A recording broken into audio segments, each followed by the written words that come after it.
Hey, before you go live, double check your titles. I might have broken them for you. I'm not using them. Hey, before you go live, double check your titles. I might have broken them for you. Yeah, audio works. Yep, that went out. Yeah. Yeah, everyone, welcome. We will be starting shortly. We are putting out the fires and throwing. There's a hell of an echo, though. Throwing Curtis out. Sorry. You won't be able to hear me because I turn off the microphone that goes to Discord. All right, try this again. That should get rid of the echo. You won't be able to hear me because I turn off the microphone that goes to Discord. All right, try this again. That should get rid of the echo. All right, all you wonderful people. Yeah, we're putting out the fires. We are banning Curtis from the building because everything being done here is all pure hardware with soldering, etc., etc. Yes, the echo went away because I'm actually sitting at my desk with my desk microphone, and I've got my wireless on me, so you're getting audio from both of them. So it was a local echo. Had to put on remote echo. Yeah, Mark B is duct taping the cats to the wall so they don't interfere. So, let's see here.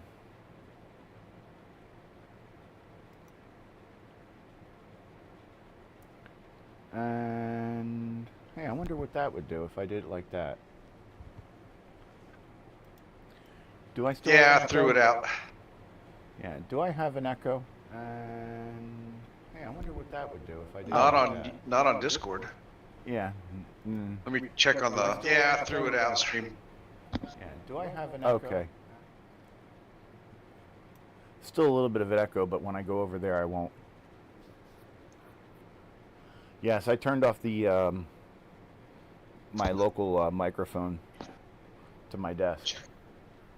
So. Okay, I'm echoing. Of course, it's looping back several times too. Yeah, when I go back over to the other bench, that'll stop. So, just keep quiet until I go back over there. You'll be all right. You could even snooze if you want. All right, let's get this show on the road.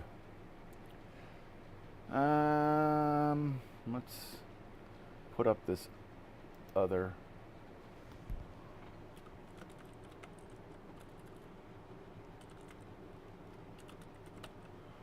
Probably should have done some of this before the show started.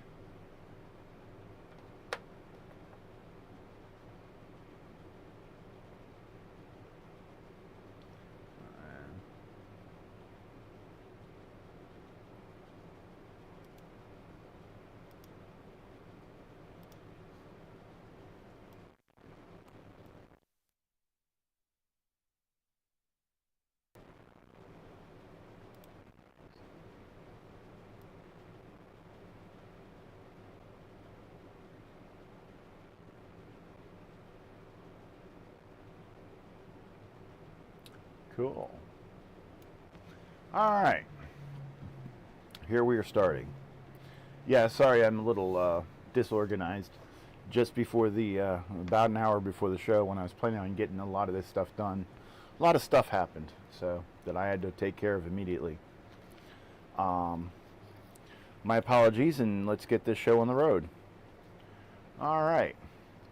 So, welcome to the second beta stream of CoCoTech, where we will be having a Tech Time episode. And on this show, we will be repairing a machine from one of our viewers, Ron Delvaux. And he he got this machine from his longtime good friend, Paul Barton, who unfortunately passed away not too long ago and was not able to take a look at this CoCo and get it up to snuff. So we are doing it here. And welcome to all of our wonderful people in the chat. We have Geek with Social Skills, Martin Mack, Mikey, yes, that infamous Pi drive wire guy, Mark B, Chad Doblin, and Henry Gernhardt, and that seems to be everyone. And Geek with Social Skills, no, there is no post. We don't have the luxury of post-production here. There is production or no production. We are working on ironing out the bugs and limiting our issues to volumes of rainbow. So, let's take a look at our patient tonight. Where is... There's that one, Ariel. This is our patient for this evening. Well, so far we've gone through about 2 cans of Raid.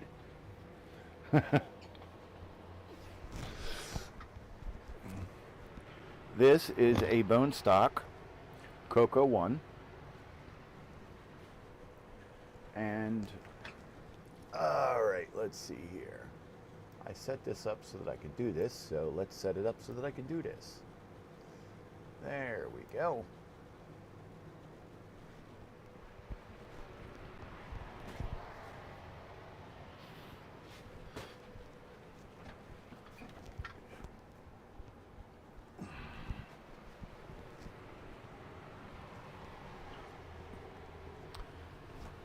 Hello, people.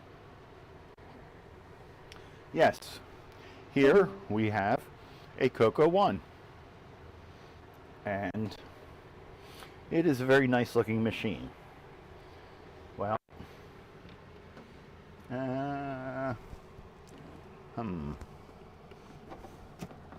don't put your camera where your plug is. At the tip, kids. Write it down.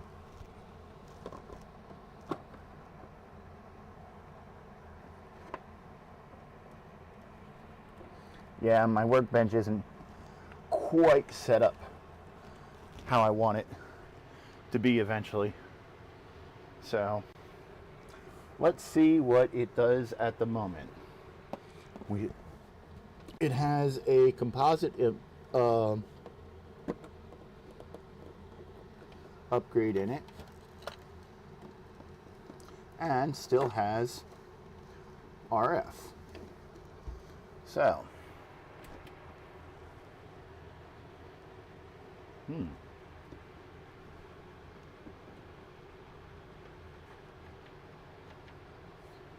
interesting.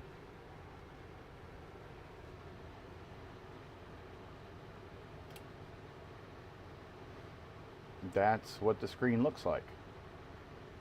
That is composite.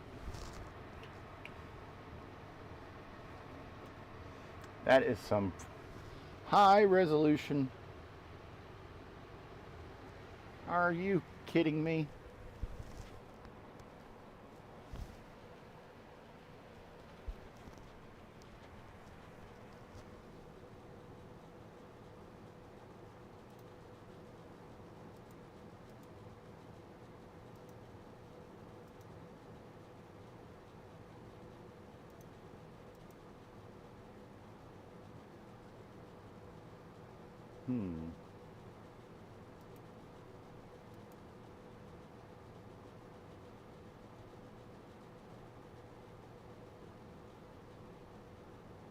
What the? Why is it not?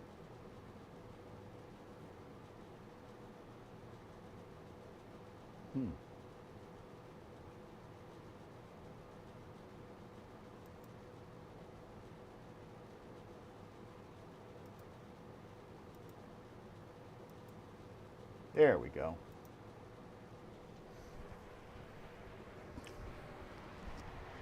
This is what I was talking about, having things moved around.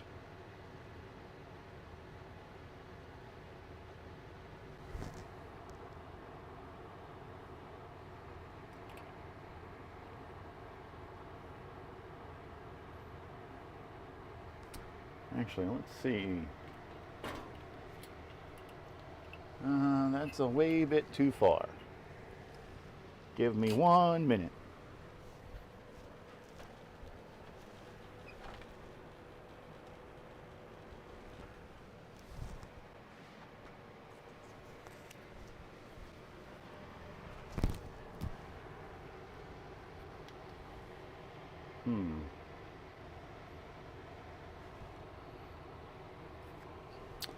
Alrighty.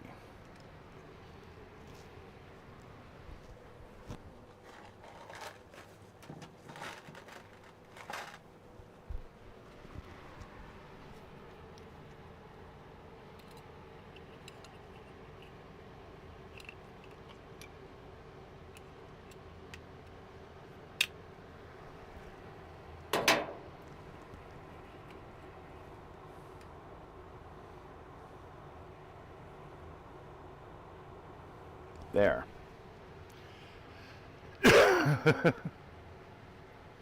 Sorry, it's all the stuff that's over there is supposed to be moved over so it's closer to here. And the problem is that it's way too far for my my extended USB cable, so the camera is taking a little bit of distance. So, and unfortunately that camera is not easy to mount up there so that you can see from it. But in the next week or two I'm going to be moving stuff around so that we don't have this problem.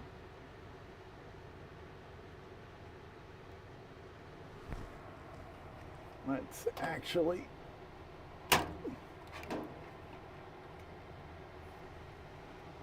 turn this around so that you're right side up.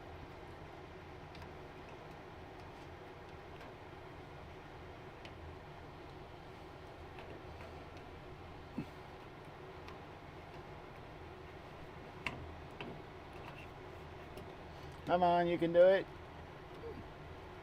Open wide.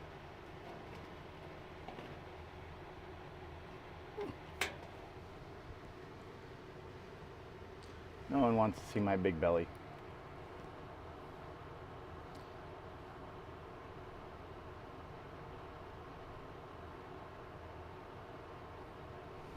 There. Much better. That main camera will not move again. So,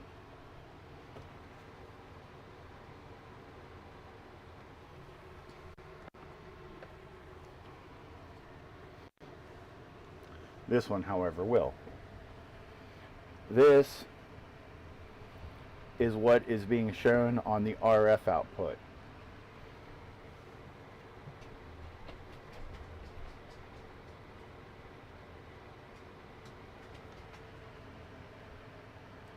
This is what we're getting on the composite output. And neither one of them look right.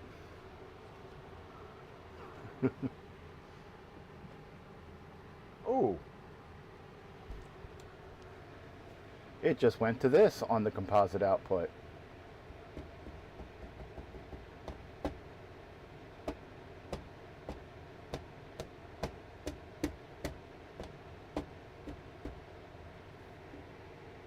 It seems percussive maintenance works on this. Of course percussive maintenance works on it. It's American made. So, let's open this thing up and see what we have inside.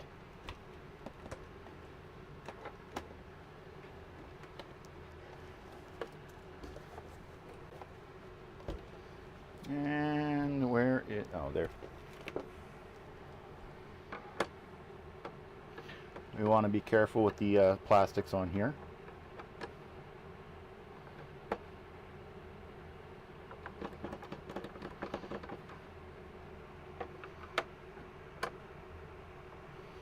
Because this computer is old enough to have children that are old enough to drink.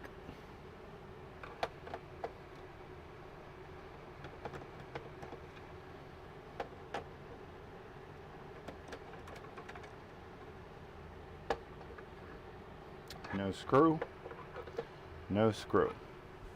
These three don't normally have screws.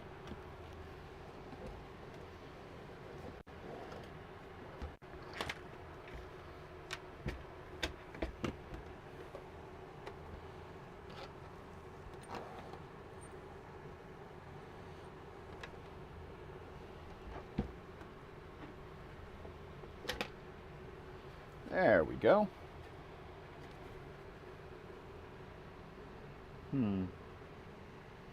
That's gonna have to, unfortunately in shipping, the case got a little damaged, and I tried gluing it, and all but this one were successfully glued. So set that there. Stay, don't move.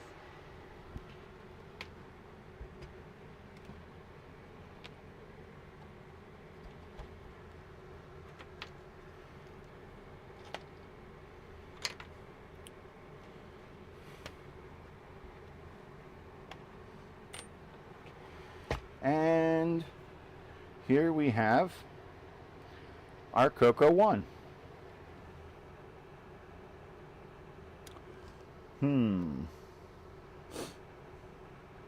Now, we need to, first thing we need to do is make sure that everything that is already there is set the way it should be. The first thing we need to do is get our eyeballs.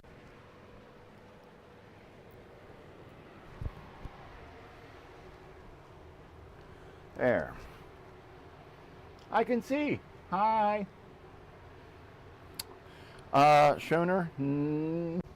No, it is a Model E.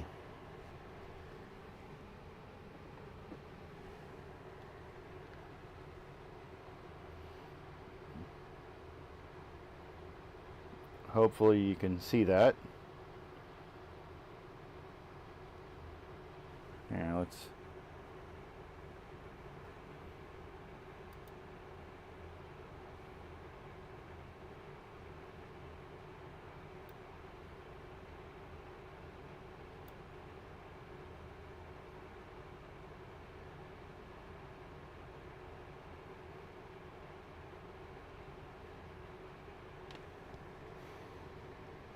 Yeah, I have a couple Model Fs and a couple Model Ds. And I think a Model E. So, first things first. Our RAM chips are 4164s.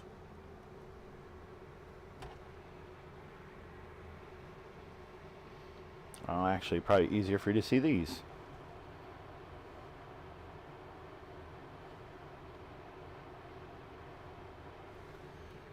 So this is a at least 32K, but probably a 64K CoCo.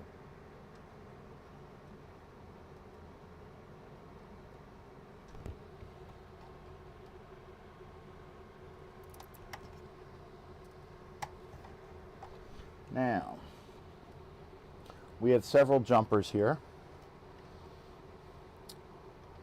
Those are set to 32K, 32K. I need a pointy thing.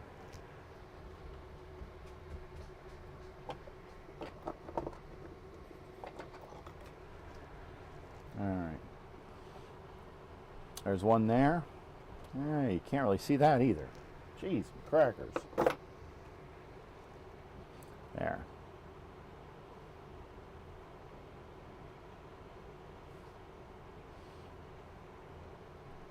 Oh well. We have one here, one here, one here, one here, one here, one there, and finally one there. This one does not get a jumper on it. This one goes in the 32K. This needs to be in the low position. This one needs to be on there, on the bottom two. This one needs to be on the bottom two, the vertical one. And then this one needs to be on the right one. And then that one needs to be on the left one. So, let's see here. First things first.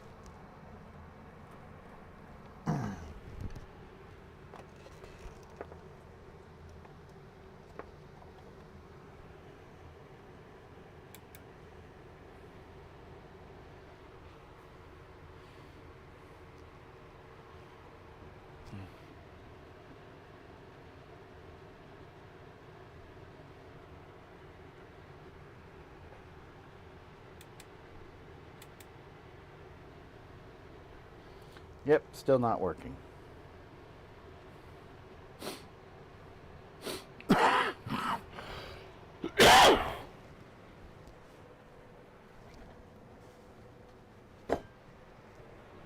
So,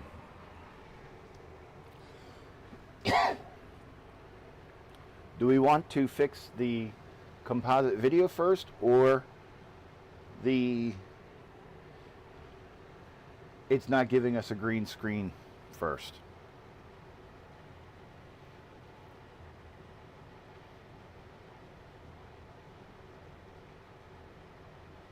Anyone?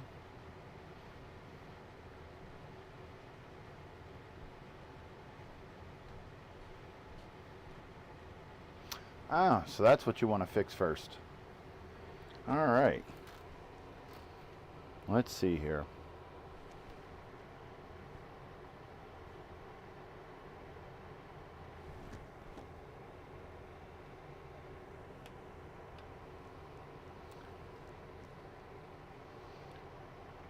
It is powered.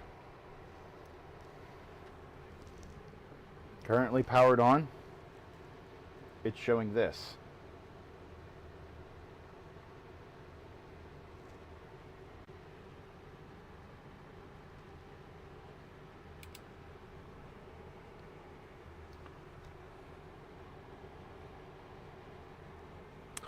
All right.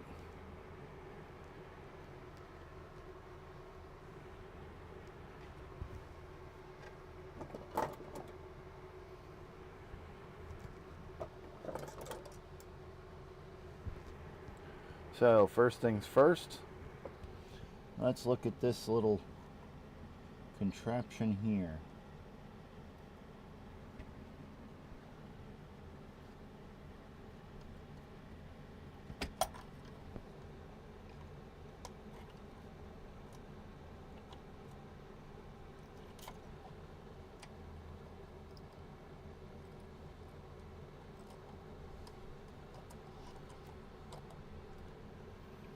What is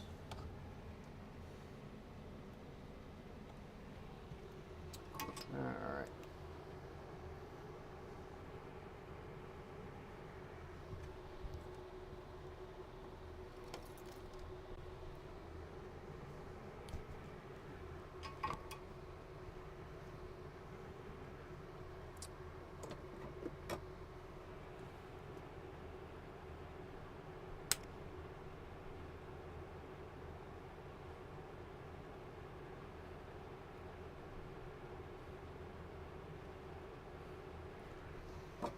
Need to get some straight.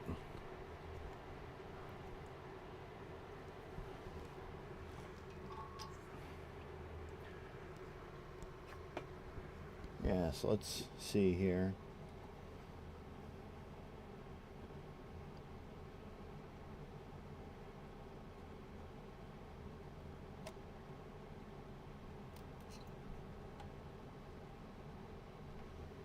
Okay.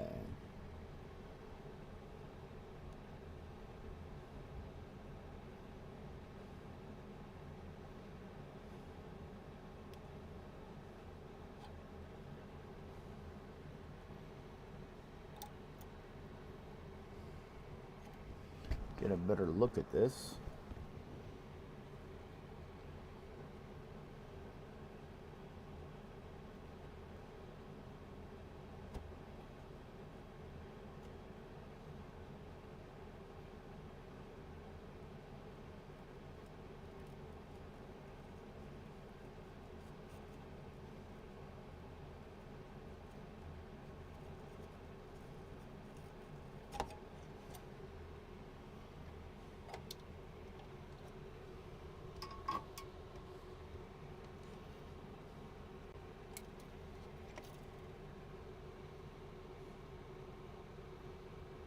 Hmm.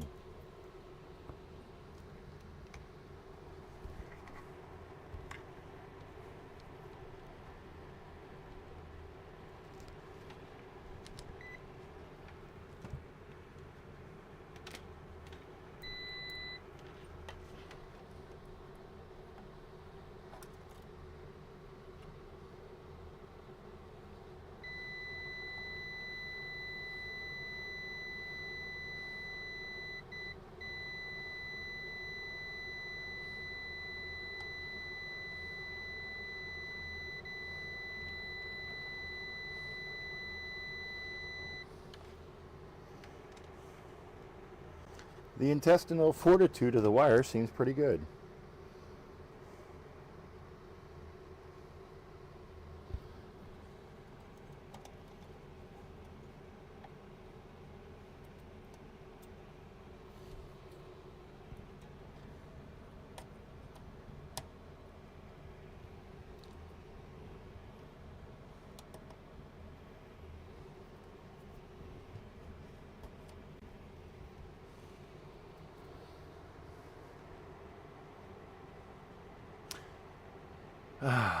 Mark, my name is not Curtis.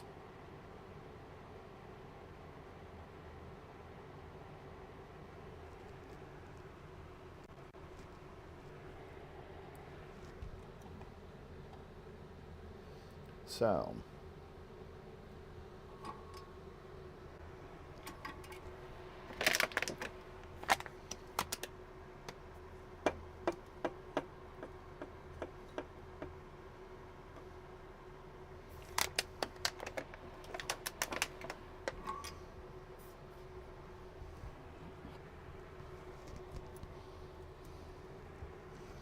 try putting a dab of solder on here to make it look nice and shiny.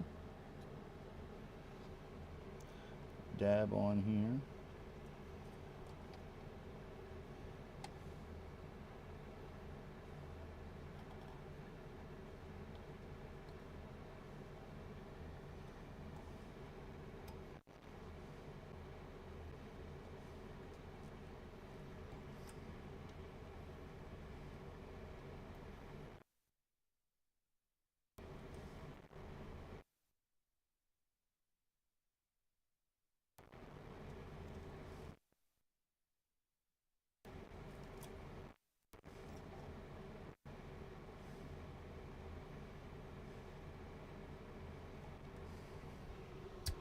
All right.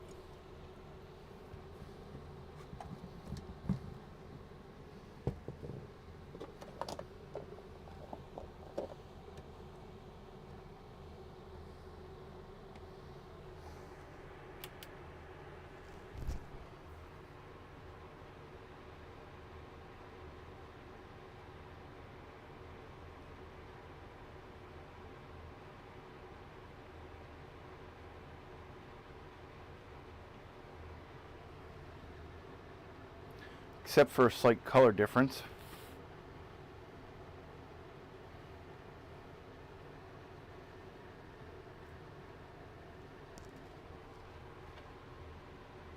seems the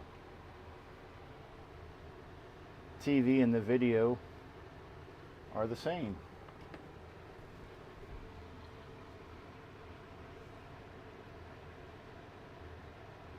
There's RF.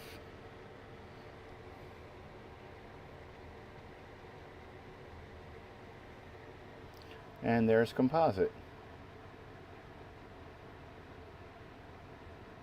And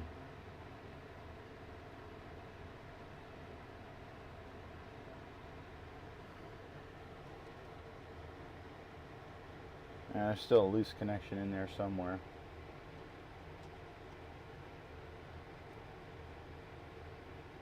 Yeah.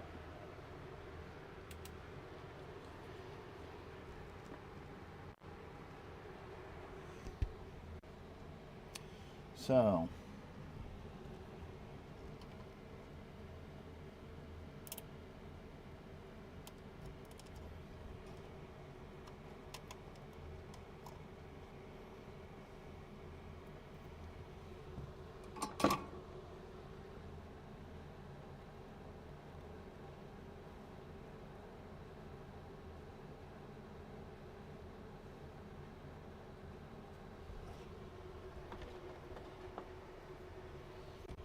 to make this go a little smoother, let's put a little bit of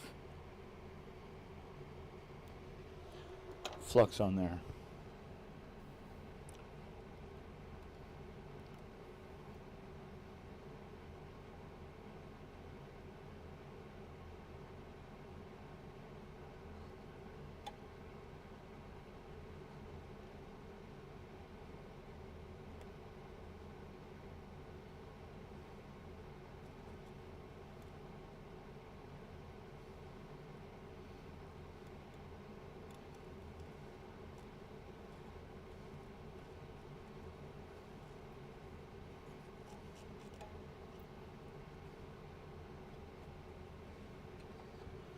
There we go.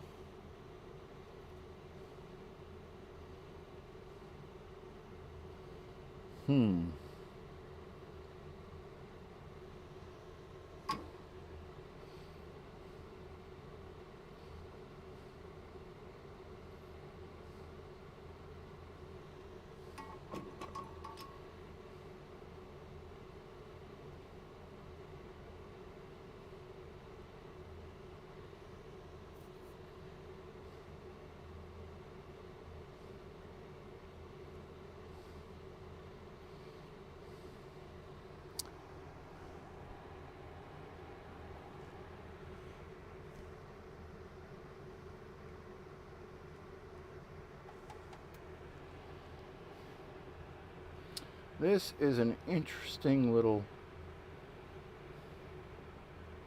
hack, to say the least.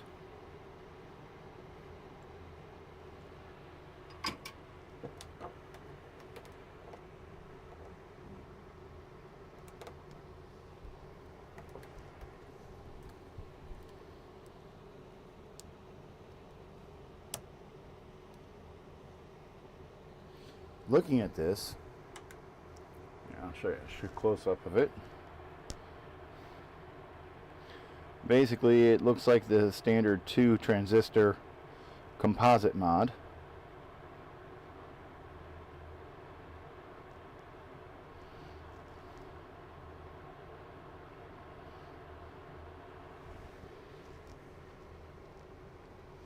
On a small, what do you call those things? Crimp for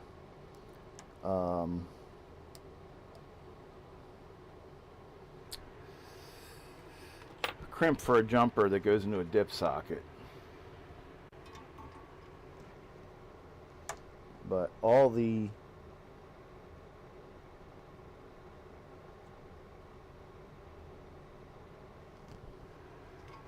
connections on there look pretty solid, so the only place I can see where percussive maintenance would make a difference is where it connects to the socket. Because some of these are pretty sketchy looking. So let's clean this up a little bit.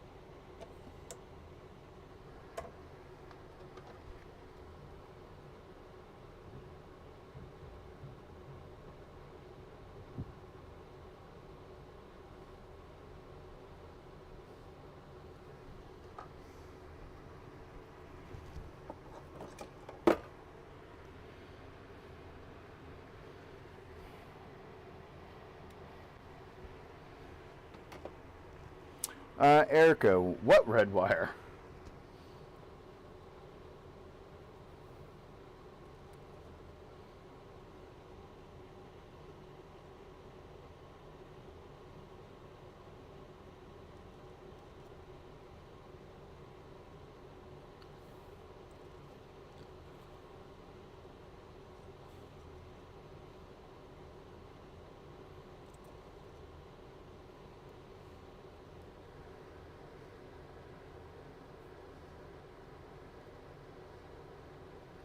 That is warm. In case you didn't know.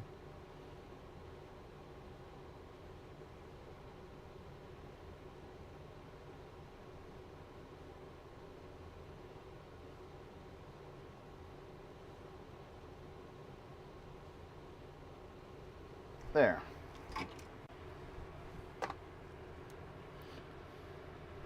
Cleaned that up quite a bit, so we don't have like a bunch of bumps and such.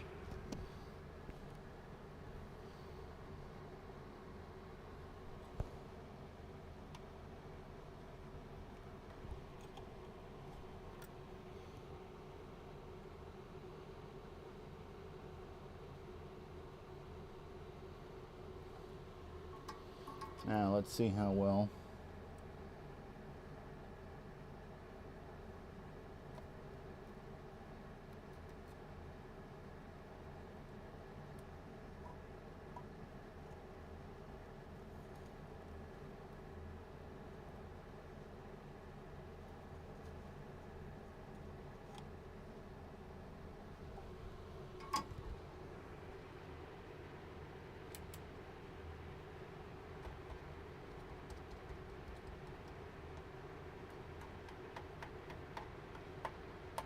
Much more solid. Still has a little bit, but I think that's because the socket is the original AMP socket, and because some of those pins had solder on them, so they were thicker and thinner. I think that may have made the socket flaky, so to get anything better than that, we're going to have to replace the socket on there. Now, let's see what's wrong with this machine that we are not getting that pretty green screen. So, by the fact that we're getting something on the screen, we at the very least know that we have a working or somewhat working VDP. Otherwise we wouldn't be getting any kind of video, and somewhat working CPU and ROM, because if none of them were working, we wouldn't be getting much of anything on the screen.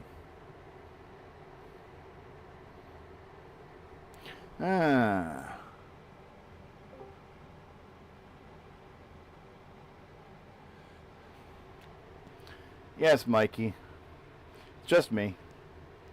If you'd like to join in the Discord, you can join in the Discord, and I can put some people from the Discord in here. But that's about it.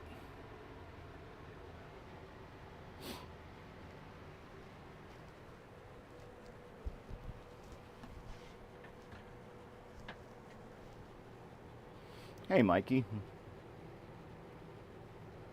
My microphone for Discord is off, so you'll have to listen to me through the stream. Because if I turn on the microphone for the Discord, I get all echoey.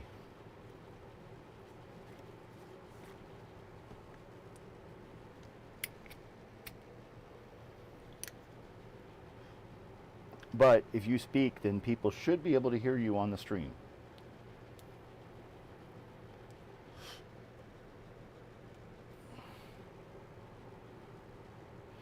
You can talk.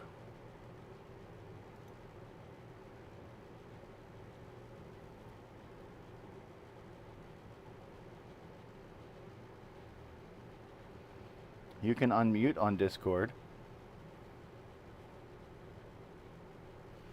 All right, let's see here. Actually, I should be able to voice and video.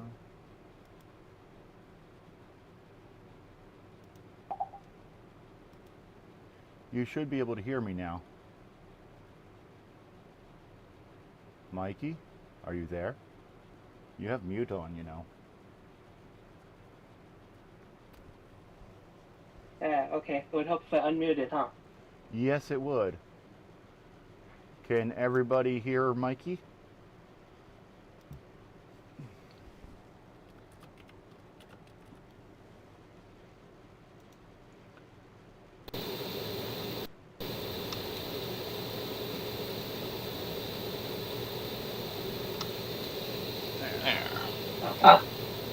I can hear you. I can hear you a little bit through the stream. I have to turn it down. I can hear myself through the stream too, and echo. Yeah. Let me run it on the same. Let me run the stream on the same computer. That way, I can control it from one place. Alright, let's see here. What's it?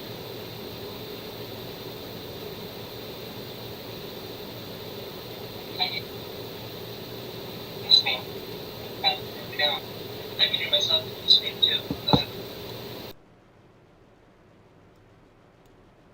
There.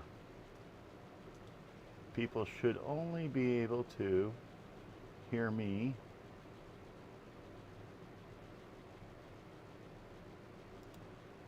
And you. Hello. There we go. Hissing should be gone now. When I enabled this camera here, it enabled the microphone on it, so I had to turn that mic off.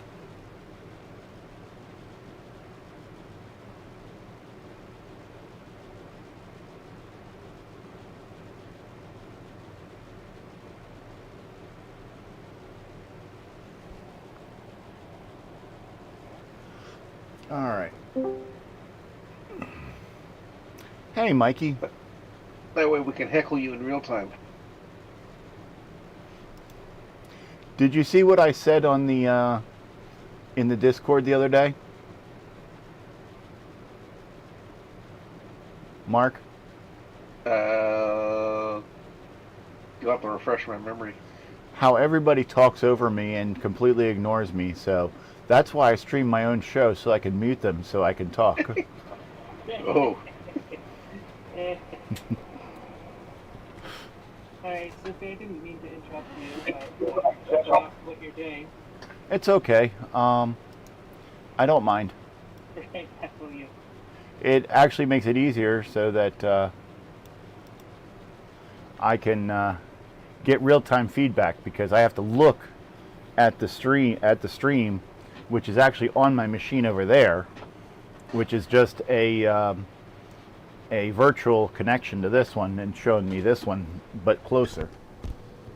So should we go through and start by doing all of the prerequisite checks, or jump right to the end where that we think we know what it is? I don't know. What should we do? I think for the purpose of the show, we should go through and do things like power supply checks, rule them out. Although those are generally pretty good, and then. Yeah, well, that's what I said. I mean, it's like, because we're getting something on the screen, we know that there are certain things that are done, as I was saying, but we're going to check them anyway. We're going to check voltage and things like that. That way to make sure 5 volts is really 5 volts. Yes. So. And then we can break the scope out. All right. So let's find a good ground like this here. And Here is a 79. Should I be seeing you on Discord? No. I turned off my video on Discords because there was no one in there, and two, people are supposed to be watching the stream, not Discord. Okay, fine. Turn on the stream. We need the views. I turned on the stream, but I was hearing maybe myself using Mark's meeting with me at different times. It was very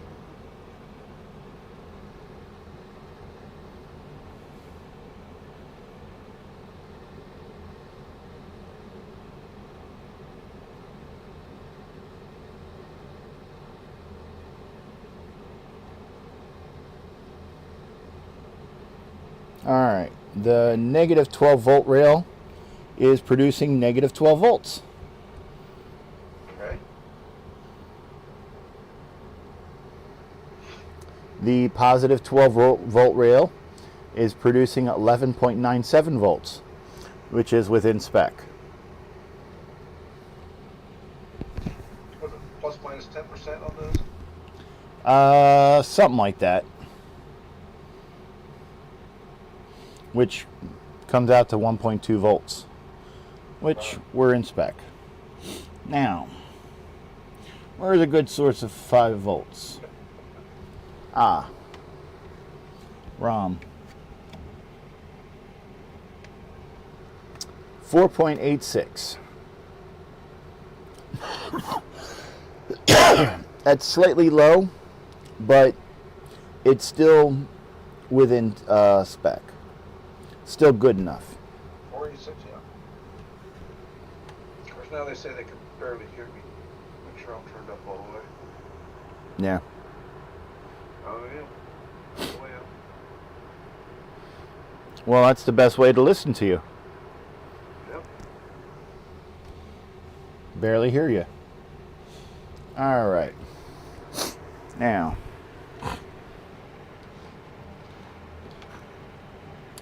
let's see here.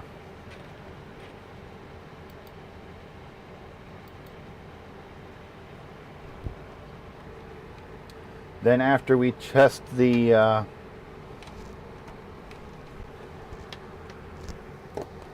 voltages that are all good,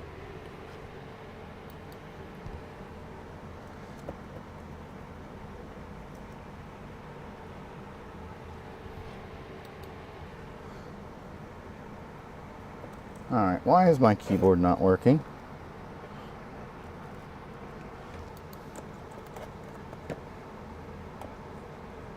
Oh, there it is.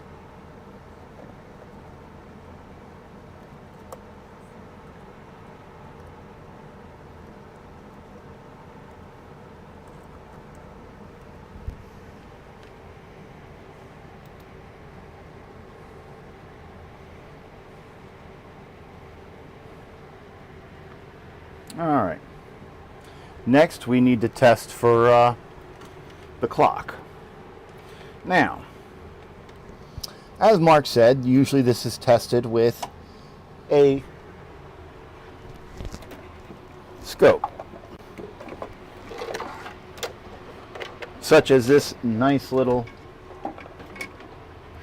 Tektronix here. But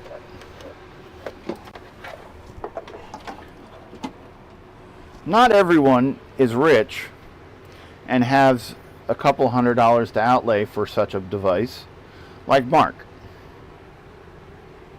So, what do you do then? Then you go with plan B.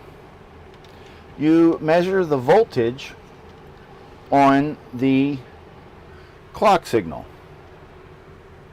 You want to check with DC voltage.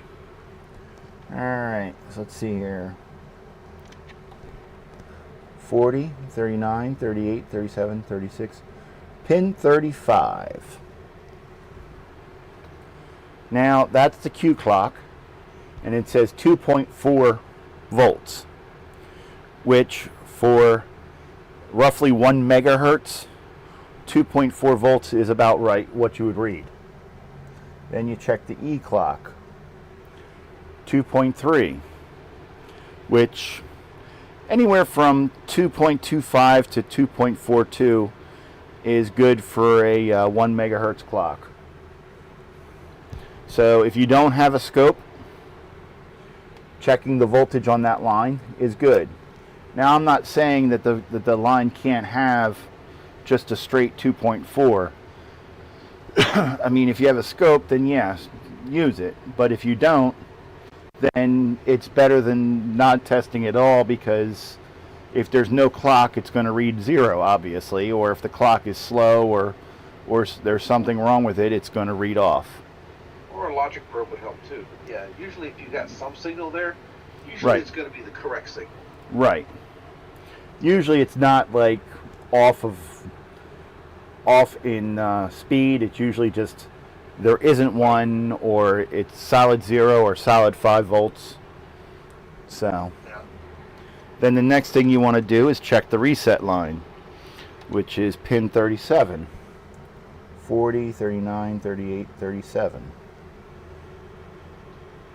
Is it And- active low or active high? That is active low, so it's going to be normally high. And I get 4.8 volts on it. We hit the reset button, and you'll see that it goes to 0 and then goes back up to roughly 5 volts nominal. So that's on a reset. So let's see what happens on a power on. Can you lower your voltmeter down a little bit and see it? Lower it down. Okay. Oh. Bring it down to the side over by the screwdriver. See it this way. Ah. There.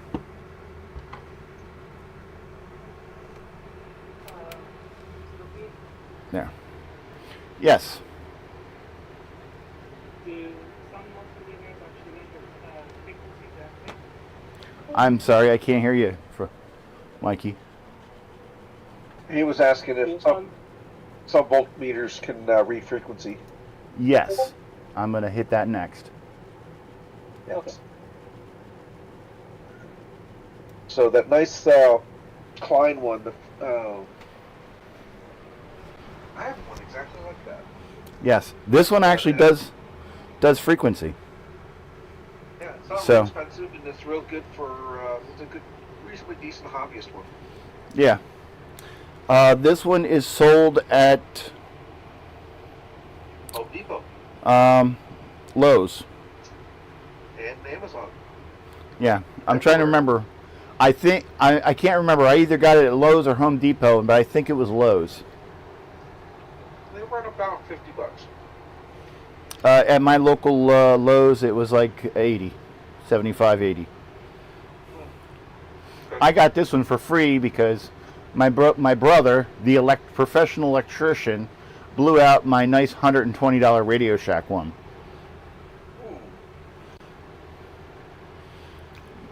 Yeah, you see where it says A here? 10A? He thought that was for reading AC voltage. Yes, okay. Hey, your brother's an electrician? Yeah, he was a first year when he did it though. So, but I still give Very him, first year. yeah, but I still give him stuff about it. All right. 40, 39, 38, 37, 36, 34. All right.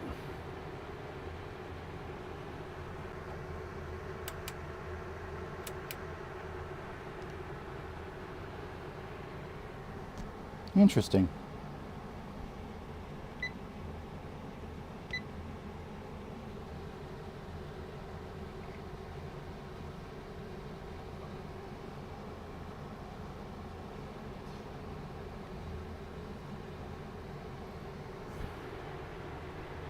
Seems this one doesn't do, oh, there it goes.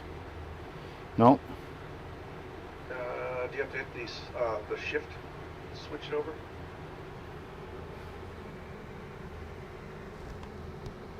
This one may not do,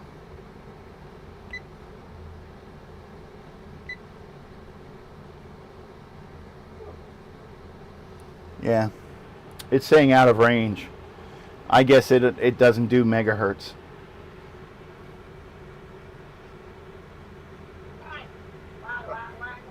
Okay.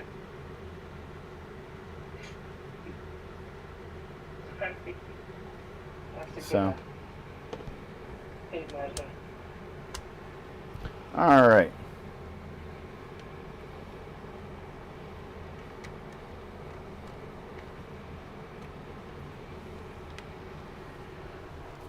And since someone wants to do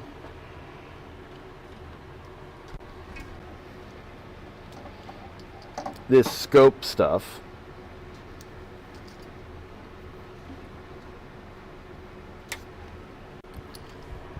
I guess we can pull out the scope probe. Find yourself a good ground, like right here.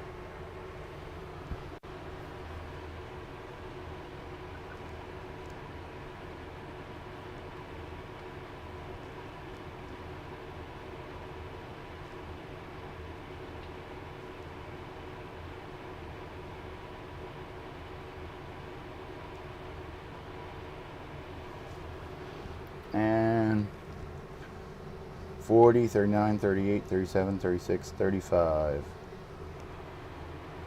Hey, we got a nice square wave at 895 kilohertz. Sounds good.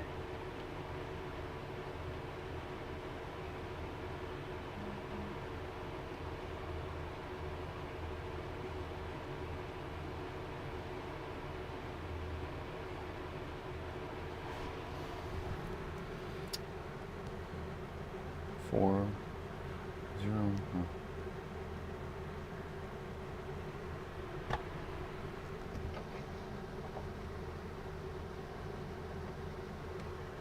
There. And so people can see what it looks like.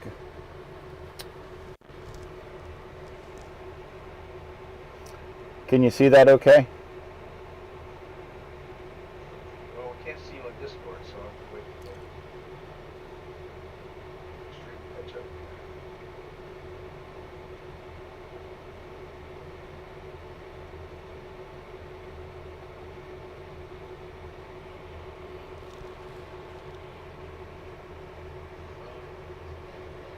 So yeah, see the scope pretty good. All right. I do have the add-on for my scope so that I can connect it to the computer. So we'll be able to actually do something so you can see it.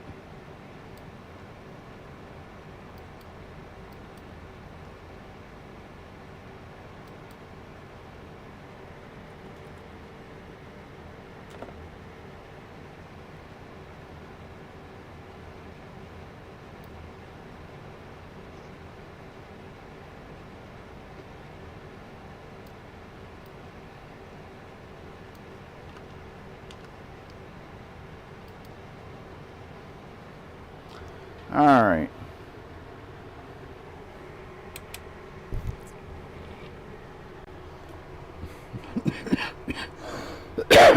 Since I don't know what I'm doing, what should I check next?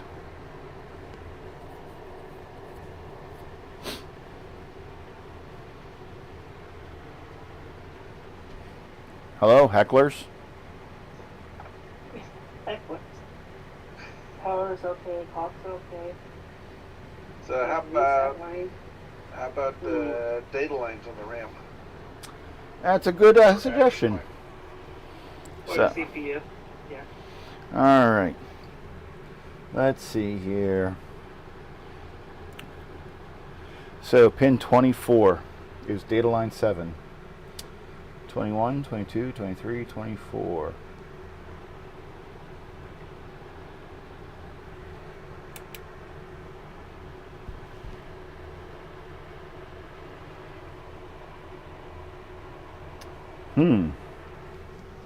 Nothing. Data line 6. Nothing. Data line 5. Straight high. Data line 4. Straight low. 3. Straight low. 2. Straight high.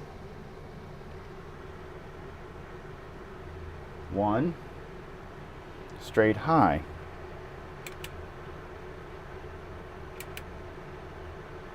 When we first turn it on, we get some activity.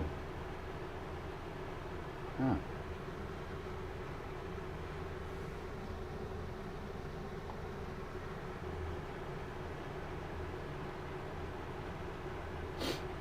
Yeah, you think it's finding a problem and then crashing.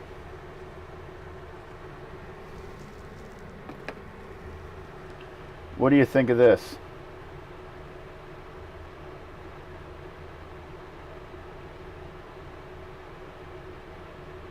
What's that? You weren't able to see it? No, we can't see you on Discord. Yeah, you're supposed to be watching the stream. I am, but it's about a 2-minute delay.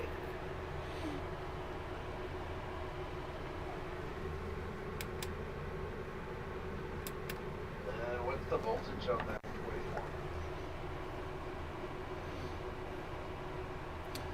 Yeah, it's about 4.5 volts. 4.5, 4.7. But yeah, you can see it. When you have the camera to it there, looks kind of a little weird. Mm-hmm. Usually the data line's not that symmetrical. Well, there's another data line. You have to remember, I'm not using edge trigger. I'm using auto trigger. So you're not going to see a perfect square wave. Although some people like to use edge triggers, it's sometimes won't. Unless it sees an edge, it won't show you anything, and you could have a line that's high or low, that's staying high or low, but it not doing anything, and it won't show you anything. So that's why I like to have the auto trigger on when I'm doing diagnosis of the machine. I'm not sure what's going on, whether it's even running or not, because it'll just cycle through what's on the line. Right. When I get closer to dealing with what the issue is,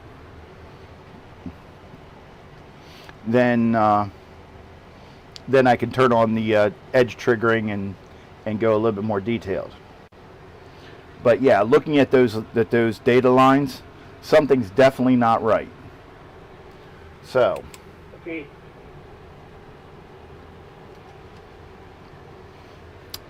Mikey, you have input?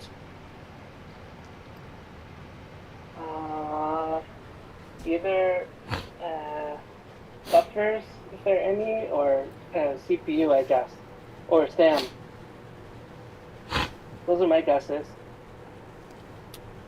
Okay. Usually a SAM failure gives you something more spectacular.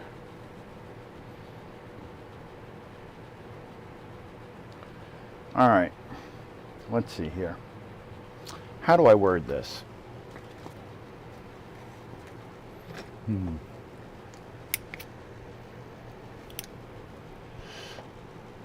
I'll tell you what.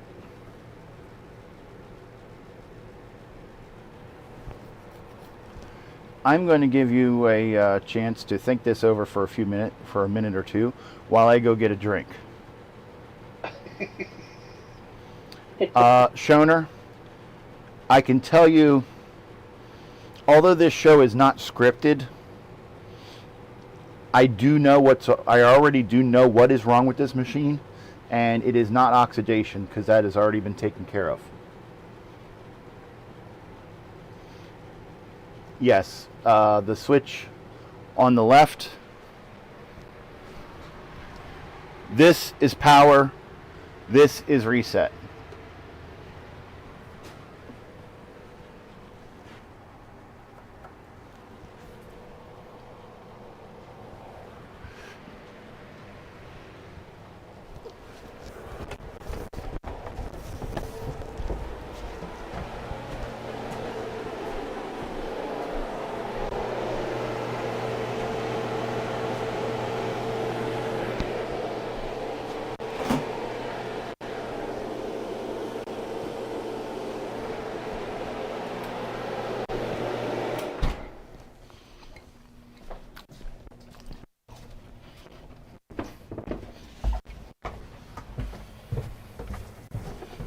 Mark, we're supposed to be thinking about this, right? Yeah, but I think the way he's got it set up, people on the stream I don't think can hear us. Oh, okay. They should be able to. What do you think about my guesses? It's like I'm coming through a microphone on your far desk. Hmm.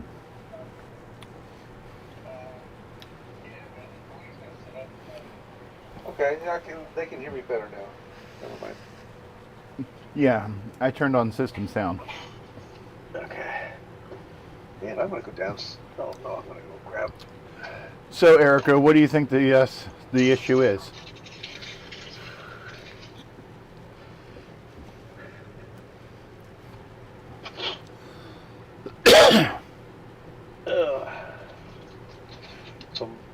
So my guess in order would be a bad RAM, and then work your way out from there. SAM, I don't think so. CPU, I don't think so. And the pattern, you could actually work out the math and figure out which bit I think is stuck.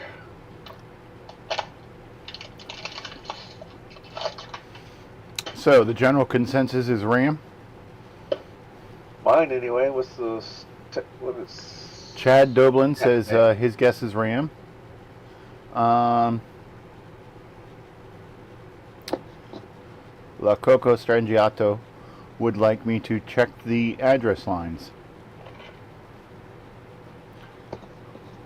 From the pattern, I'm going to think it's one of the higher RAMs, like maybe bit 6 or 7. Yeah. Erica, the idea here is not for me to, well, the goal is to fix the machine. But the thing is the reason why I'm streaming it is because to give people an idea of the steps and techniques involved in diagnosing issues. So this is like a class to troubleshoot a CoCo, essentially. It's more of a let's learn how to fix computers to see if we really want to burn our hair like Curtis.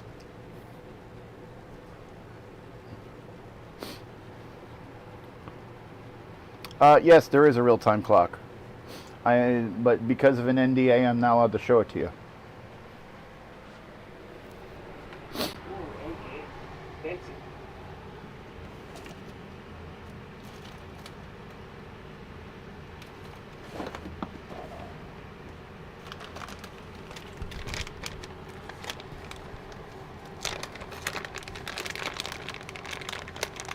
And the real-time clock looks like this.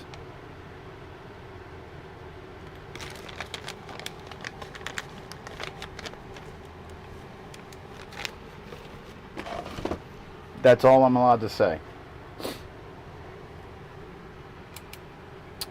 All right.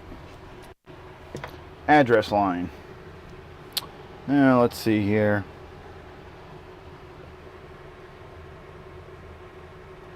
So the question is going to be address lines on the CPU or address lines on the RAM itself.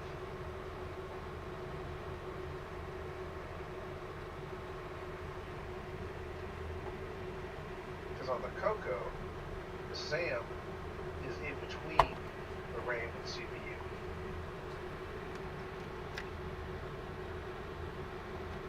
That's as far as addressing goes.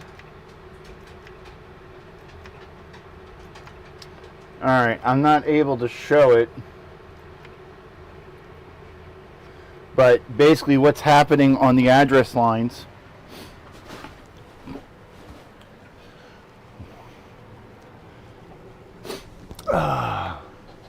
yeah, we're getting the same thing on the video modulator as we are on the composite output.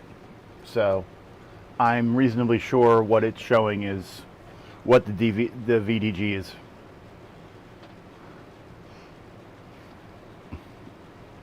And La CoCo Strangiato, the address bus shows activity for half a second and then stops.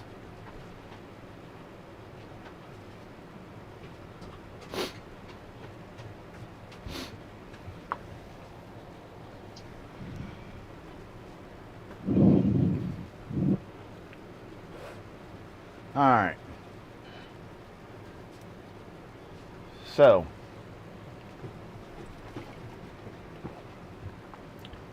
we got a bunch of people saying Ram and a bunch of people saying Sam.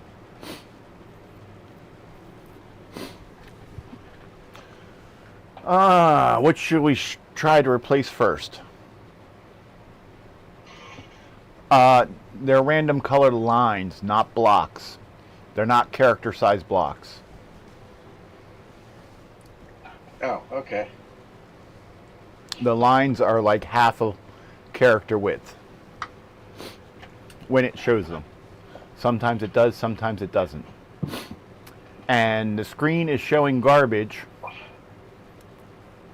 and stuff on the screen when the address lines are changing.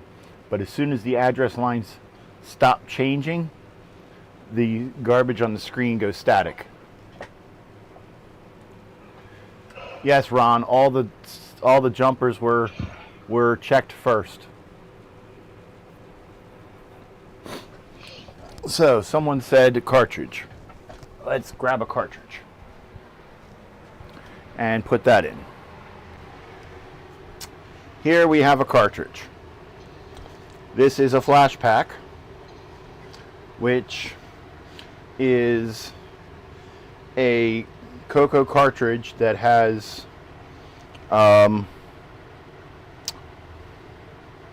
it uses the banking scheme of what's that called? What's that common banking scheme used on the CoCo? That? The one that that one game so famously uses. I can't remember it off the top of my head. Banking? Yes, banking on the cartridge.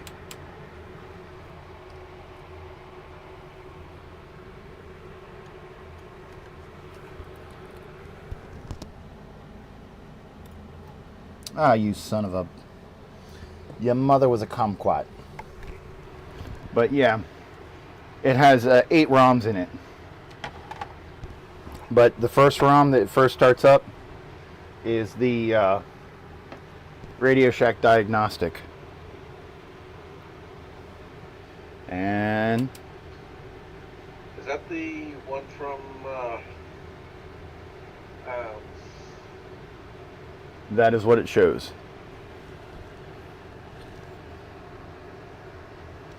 Just garbage on the screen.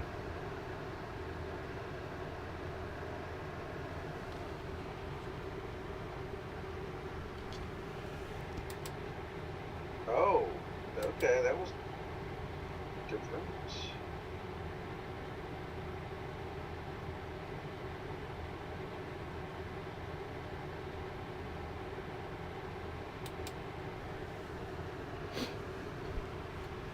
Oh, that's kind of neat. Yep, I thought before we had just a solid pattern. we did. But it's slowly getting worse. Okay, then I would say Without the cartridge, we get this solid pattern. the cartridge is trying to run, Right.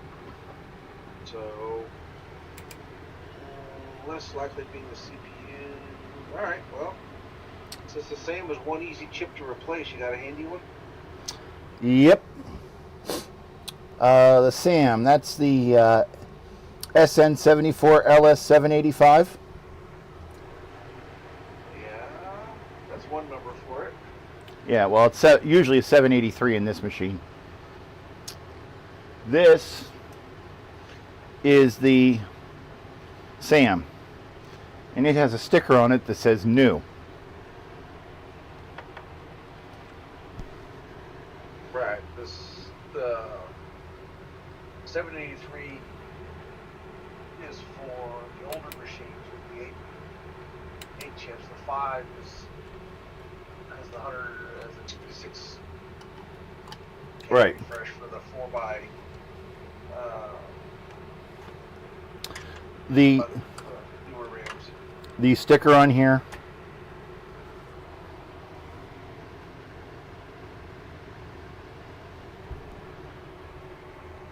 Well, I think the 785 will still work in the older machines. yes, it will.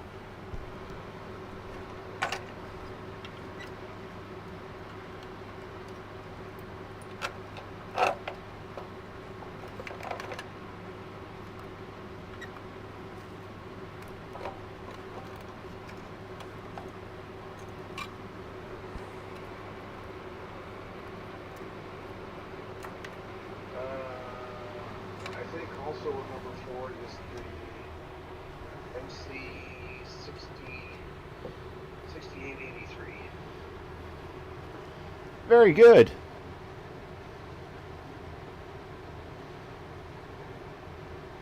You see it?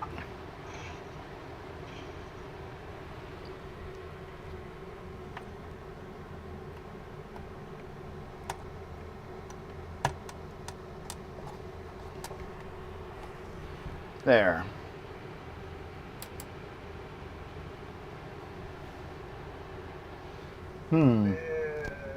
Fuzzy, but yeah, okay.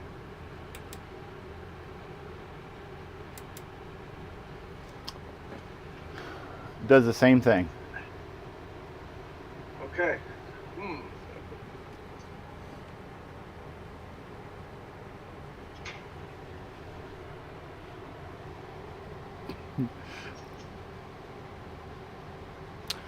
Chad, new. I'm not sure what new means. It may mean that it's the newer version. It may mean that it's a new part swapped into the machine.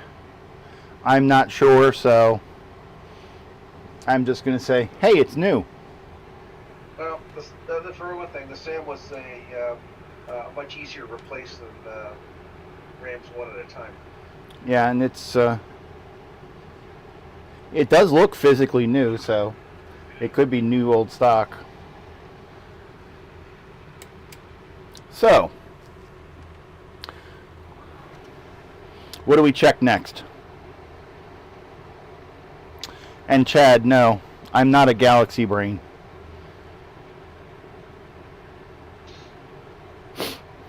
Seems the next thing that everyone was saying was RAM. And Ron asked if the RAM was hot. Yeah, finger test would be one. Or then after the finger test, maybe the scope probe on the data line. See if any of them are dead.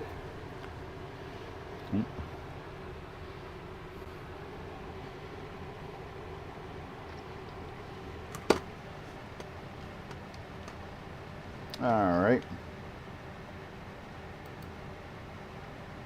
And I do have my schematic pulled up, so.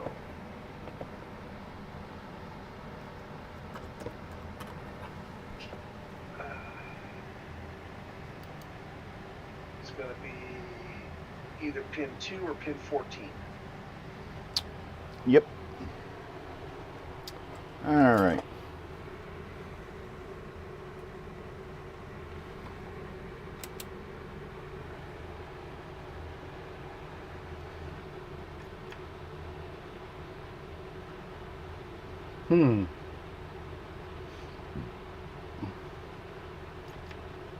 We got that nice sawtooth waveform. That looks like a square wave.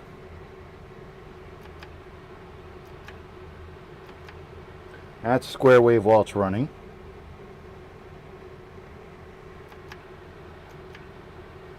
That's a square wave while it's running. That's a square wave while it's running.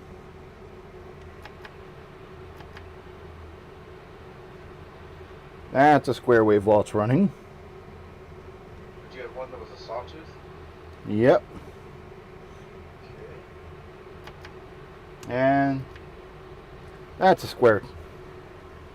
So, Mr. Sawtooth, front and center.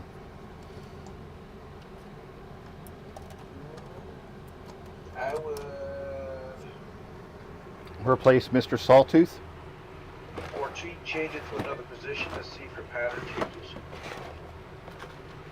See if the square wave or sawtooth moves with the chip or moves with or stays with the position. Okay. I was just going to replace it with a new and good one, but we can move it around just to... Well, if you don't happen to have one handy, it's the way you can help narrow it down. As common as these chips are, everyone should have one. Yeah. And last check, Jameco had them available. There.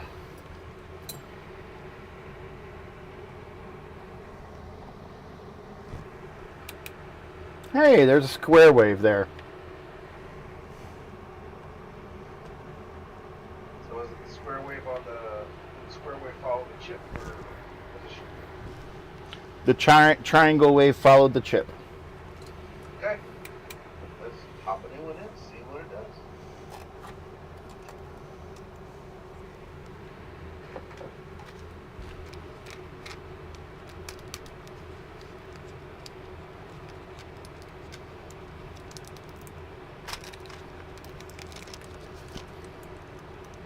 So did the pattern it gives on the TV look different?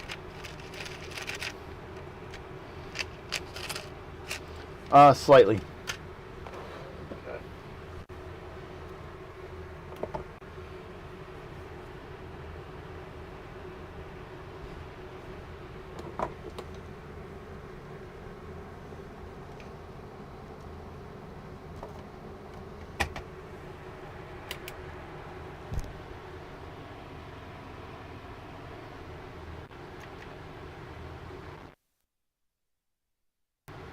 Wow.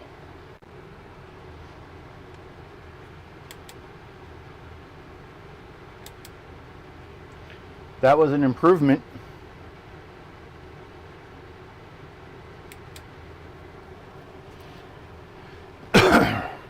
Now, when you turn it on, you get the garbage on the screen, but it resets to clean.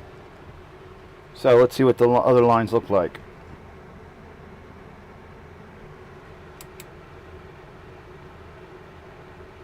Got a square wave there.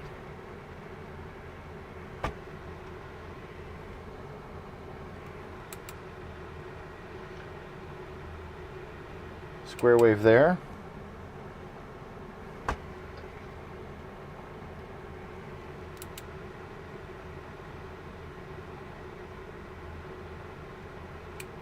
Square wave there.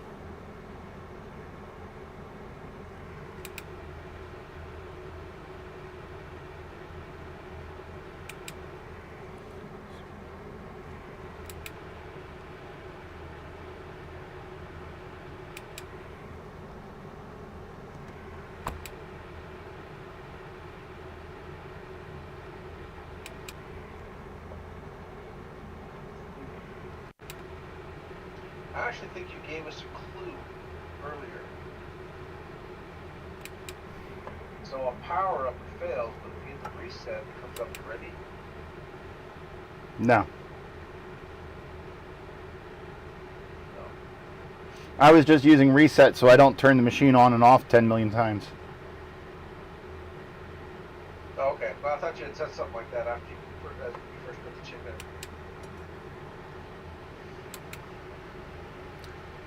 No, what I said was, before when I would turn it on, the screen would be filled with garbage and it would move until it stopped processing.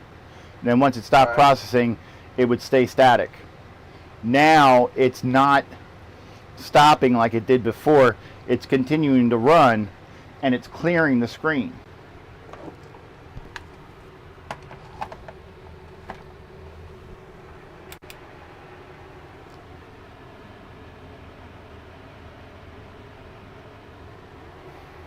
Interesting.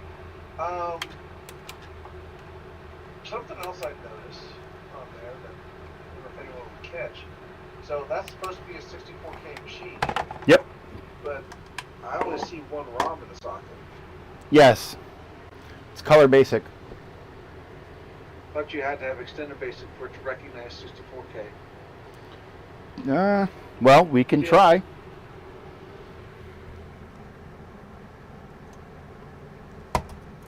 What'd you say, Mikey? You do.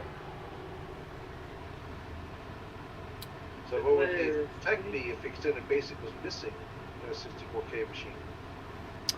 Nope. I- Wouldn't it have been? I.e., like if you had a bad ROM or something.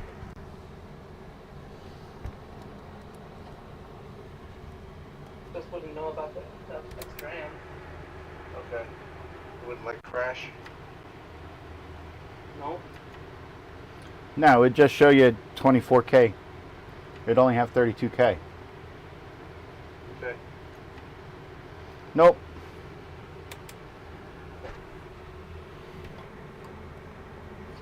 I wasn't sure what effect that would have because I haven't tried running one like that.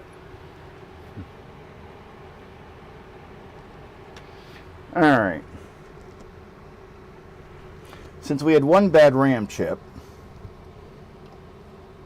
and all these chips are identical, let's try replacing them all, just in case.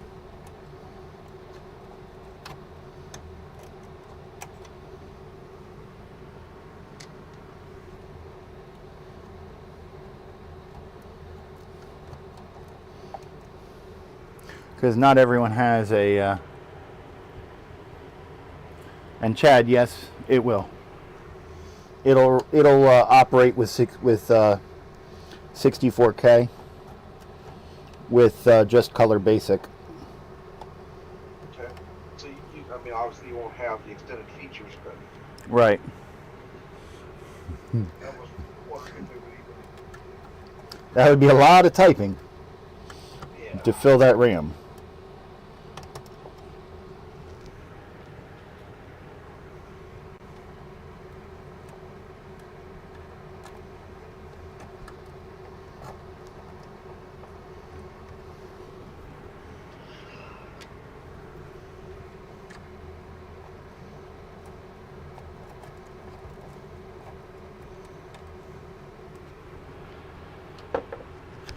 Alrighty now.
Okay.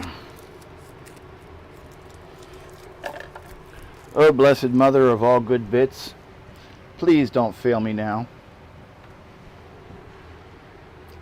And please allow this wonderful machine to work. I also put for some smoke. Son of a...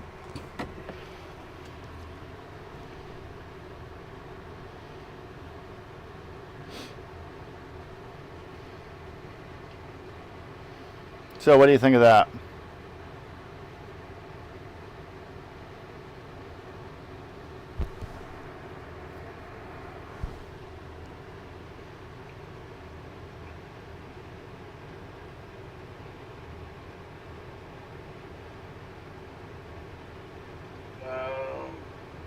Hard to tell that there's a glare with the light. I see a blinking cursor though, I think.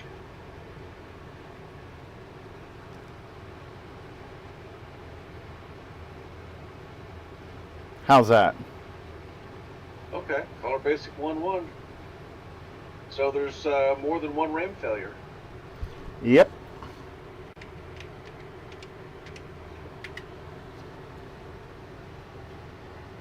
And that, So now you put the old RAM back in one chip at a time. yes. And that's what you get when you have 32K of RAM with color basic. You get 31K free.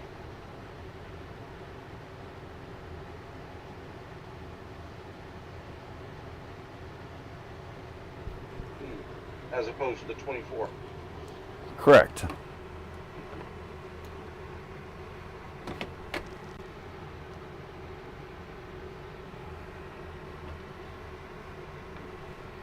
Ah, that's right. We want the camera to go this way. There. So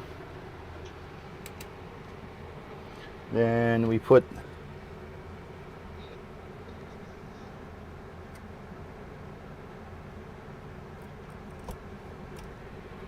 the ROM in.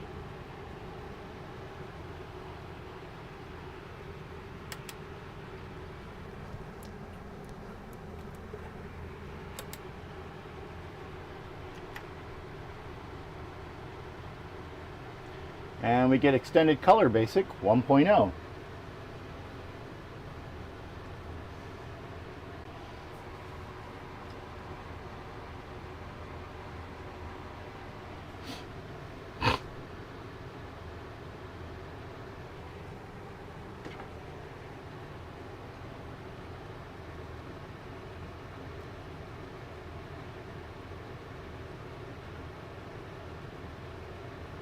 As you can see.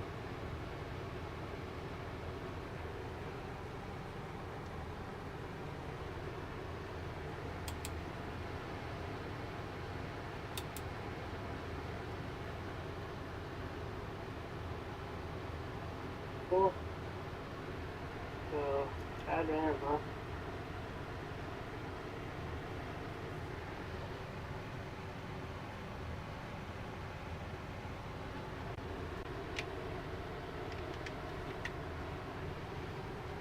Yes.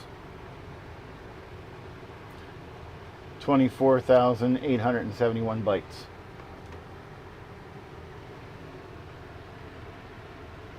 Where'd the other 8K go?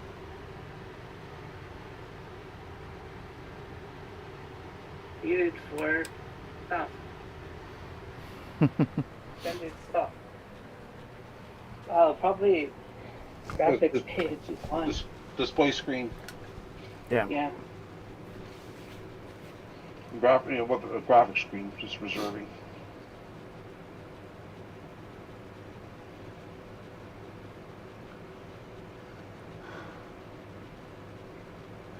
Yes, putting the other half of the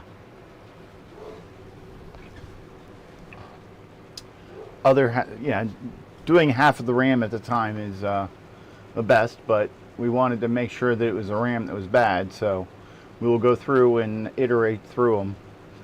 But the thing is that there were 3 different types of RAM at 2 different speeds. So I wanted to put all the same type, same speed of RAM in to test it, to make sure that the RAM is the actual issue.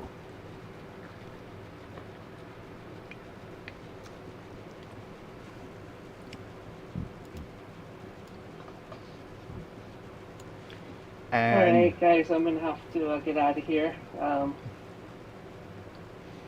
Mark was watching me set up my monitors on my new table, or this is the old table, rather. No, I put YouTube on top of you. Yeah. Yeah.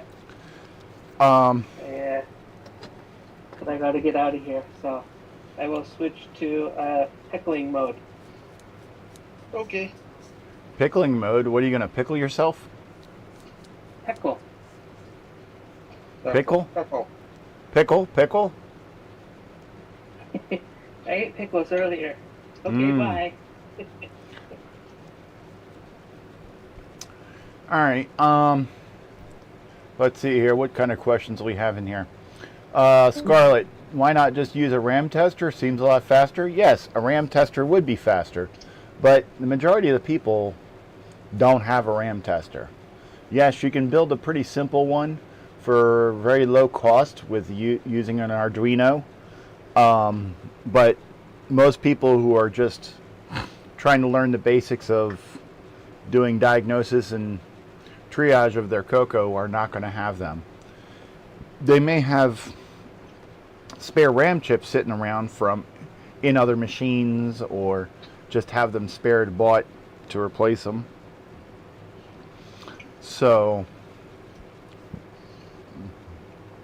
that's a much better initial step as opposed to just putting them all in a RAM tester.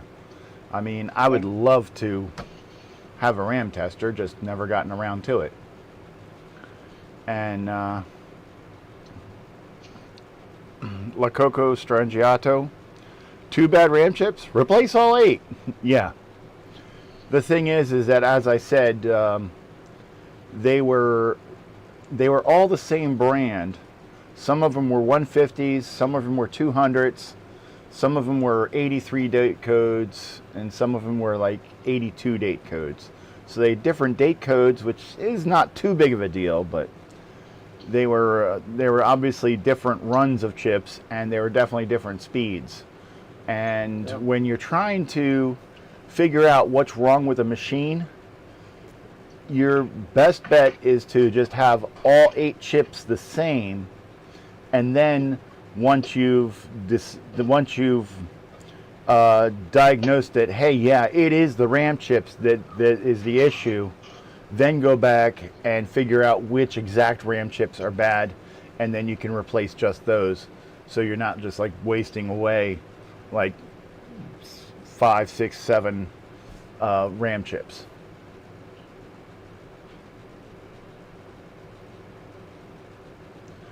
Scarlett, I come from an Atari background. You don't need to tell me anything about MT RAM.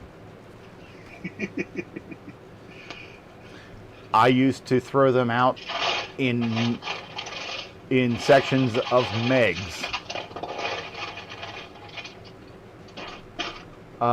No, 200 nanoseconds is fast enough for a CoCo. Should be. 200 is fast enough for an Atari 8-bit, and they run at 1.79 megahertz, which is twice as fast as the CoCo.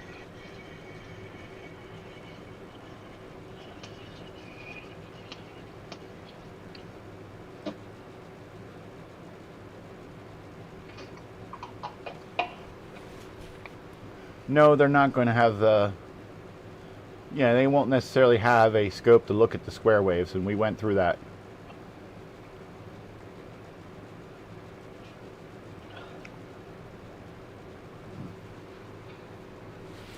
But considering you can get an inexpensive scope for $50 to $70 these days, if you're going to do more than just 1 or 2 simple things, then yeah, you should have a scope. Even a pretty decent brand new one, you can get down to $300-400. I'm talking like the small little digital display ones. Yeah, you can get the little 1-channel. Yeah, I'm talking about the inexpensive Chinese ones.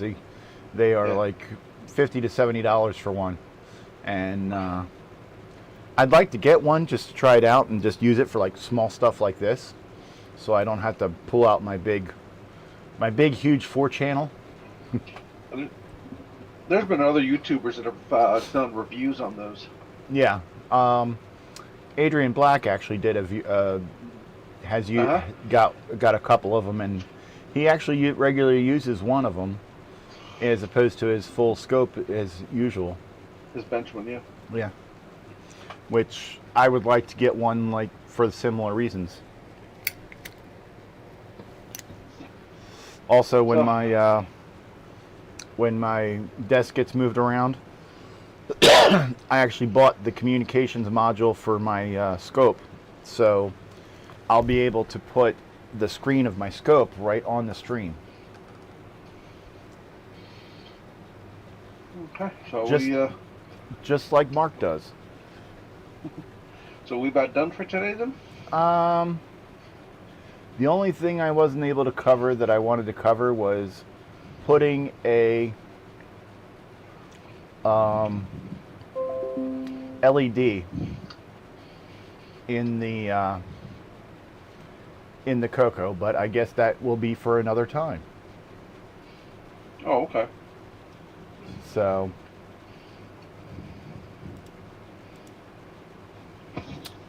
alrighty. And here we have, I guess, the end of our show. So thank you for tuning in to CoCoTech, a production of the CoCo Nation Network. You want to see a real HD 6309?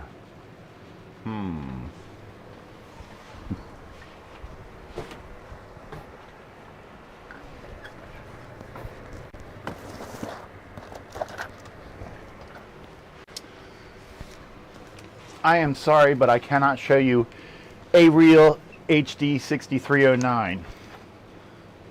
I can show you about 30 of them, 35, but not one.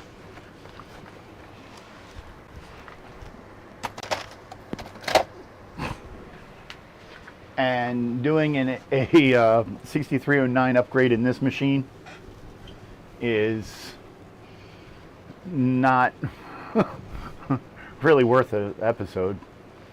It's Yeah. no different than changing out the SAM. Yeah, it's pull it out, put it in, boom. What, you want to actually see the 6309 put in there? That's actually a 6309E, because the CoCo uses the 6309E and the 6809E.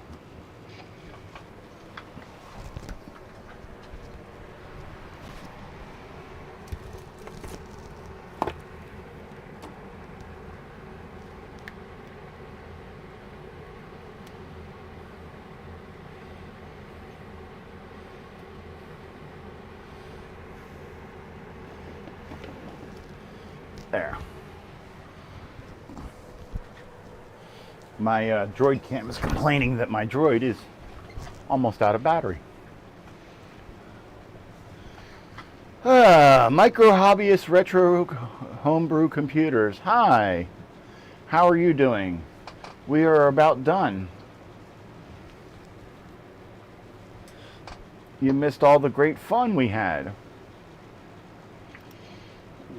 All the sparks and flames and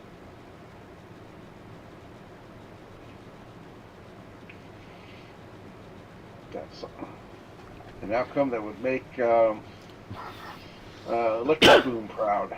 Yeah. I even burned my finger.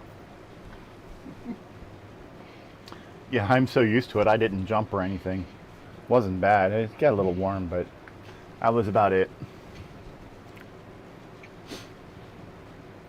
So, is there any more questions on or comments that I may answer?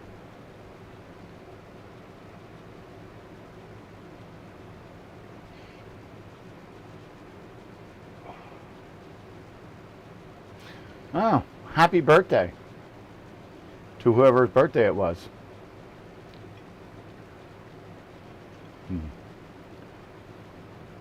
My birthday's not till next month. And if anyone's wondering about good gift ideas for me, I wouldn't mind a Commander X16 or an Amiga 3000, but I'm not going to hold my breath.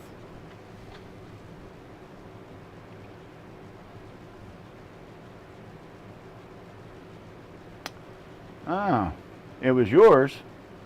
Happy birthday. So, how old are you?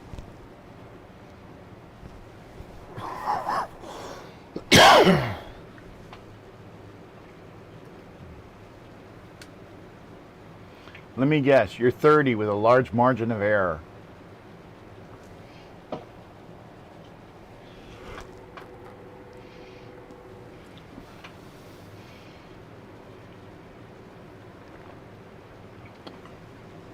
So, on a more serious note, yes, we need to wrap this up. So, thank you for joining us for our 56. Yeah, I would go with 35 with a large margin of error.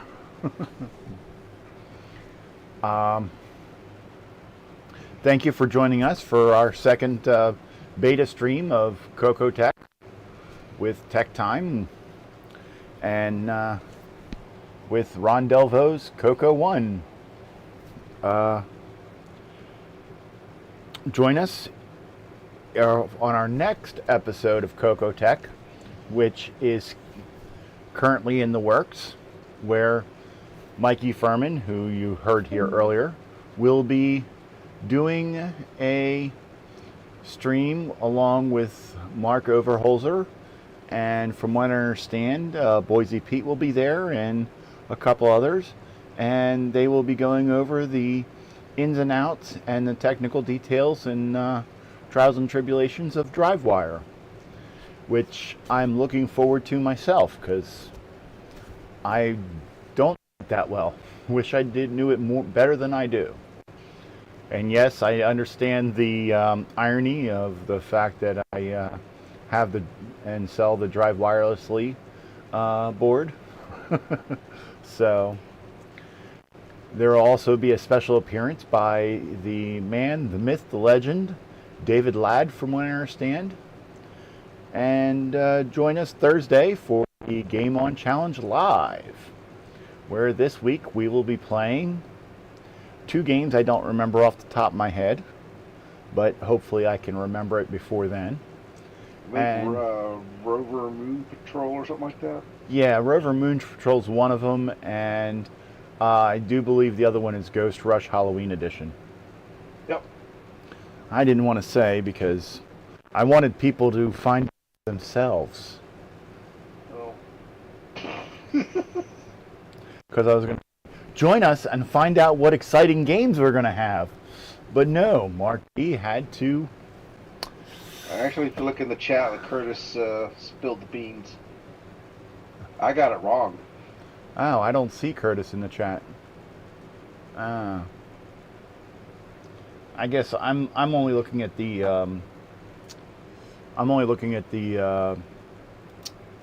YouTube chat. So I guess the let's see here. I should be looking at the Twitch chat because that shows more. I was looking at YouTube. Yeah. Well, Restream bot doesn't show me Twitch chats for some reason.